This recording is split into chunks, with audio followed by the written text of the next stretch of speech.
Hello అండి, నేను doctor Satya Prakash, consultant pulmonologist, medical Secunderabad.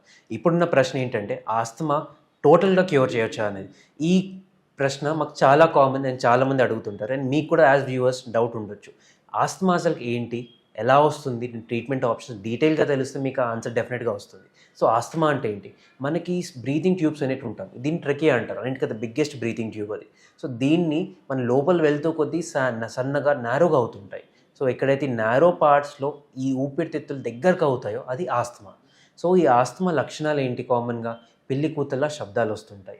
ఈ శబ్దాలు వచ్చినప్పుడు ఏంటంటే మా శ్వాస తీసుకోవడం ఇబ్బందిగా ఉంటుంది, శ్వాస వదలడం కూడా ఇబ్బందిగా ఉంటుంది.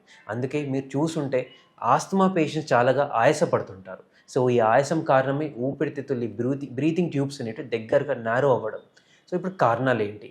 ఇండియాలో చాలా మటుకు ఎలర్జీస్ అనేది చాలా కామన్ రీజన్.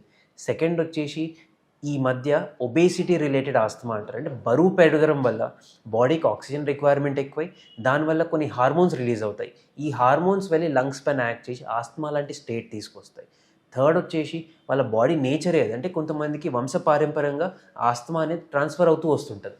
సో అలాంటి ఆస్తమాలు కొన్ని ఉంటాయి. ఇది మనం కామన్గా డీల్ చేసే ఆస్తమాలు ఇవ్వండి.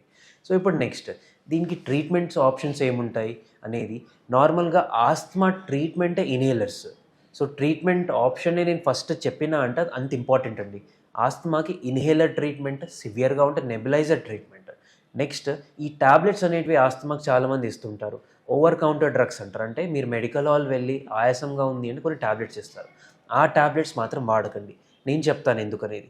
ఈ నార్మల్గా ఈ టాబ్లెట్స్ వాళ్ళు ఏదైతే ఇస్తారో నార్మల్గా బ్రాండ్స్ పేరు తీసుకోకూడదు, కానీ డెరిఫిలిన్ అనే డ్రగ్ ఉంటుంది. సో దీని ద్వారా ఏమవుతుంది, హార్ట్ పైన ఎవరికైతే ఆల్రెడీ హార్ట్ ప్రాబ్లం ఉన్నదో లేకుంటే హార్ట్ ప్రాబ్లం రిస్క్ ఉన్నదో వాళ్ళు తీసుకోవడం వల్ల ఈ హార్ట్ ప్రాబ్లం అనేది ఎక్కువ అవుతుంది. యాక్చువల్గా ప్రాక్టీస్లో ఏ పల్మనాలజిస్ట్ యూజ్ చేయరండి ఈ డ్రగ్స్. మీరు అదే ఇన్ కేస్ అన్క్వాలిఫైడ్ డాక్టర్ దగ్గర వెళ్ళారనుకోండి, వాళ్ళు ఇచ్చే ఇంజెక్షన్కి 100% తగ్గుతుంది. ఎందుకు అంటే వాళ్ళు స్టెరాయిడ్ ఇంజెక్షన్స్ ఇస్తారు.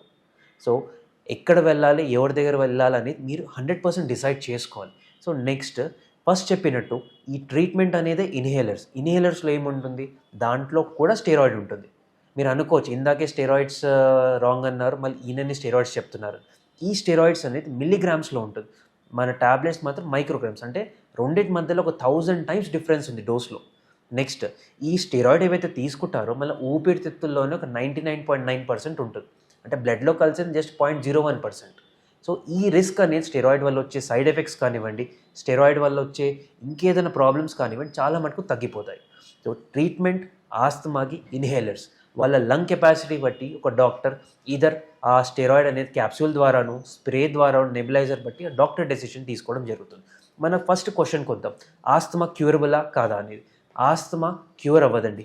ఆస్తమాకి కంట్రోలర్ మెడికేషన్స్ ఉంటాయి. అంటే ఆస్తమా కంట్రోల్ చేయడానికి మాత్రలు ఉంటాయి, కానీ ఆస్తమా క్యూర్ అవ్వదు.